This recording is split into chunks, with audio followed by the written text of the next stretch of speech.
day 2 in the trial for a Gloucester County couple accused in the death of their infant son. 10 on Your Side has been following the case of Brian and Shannon Gore since 2011.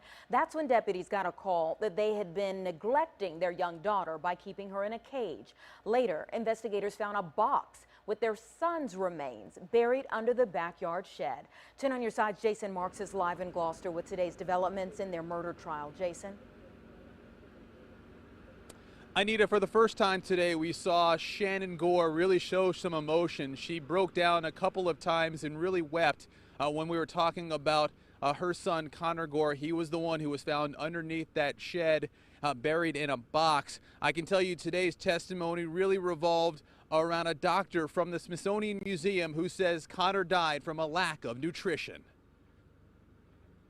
Just days after 7-month-old Connor Gore's skeleton was dug up from under a shed at the Gore's Gloucester County home, his remains were sent to the medical examiner's office in Richmond. When they couldn't figure out a cause of death, Gloucester investigators called Dr. Douglas Owsley at the Smithsonian Museum for help. Owsley has spent his life examining skeletons. His team at the Smithsonian examined Connor from head to toe. He testified today it was the worst case of malnourishment he has ever seen. In other words, Connor wasn't getting the vitamins that an infant requires. Owsley showed pictures of Connor's skeleton next to a normal 7-month-old skeleton. Connor's bones were considerably smaller and thinner. The doctor says his bones were also very fragile. In fact, Connor had half the bone density than an average boy his age. At times, his bones were so thin you can see through them. This was caused because his organs, which needed nutrition, would take minerals such as calcium from his bones. Owsley could tell by Connor's skull that he spent most of his life on the back.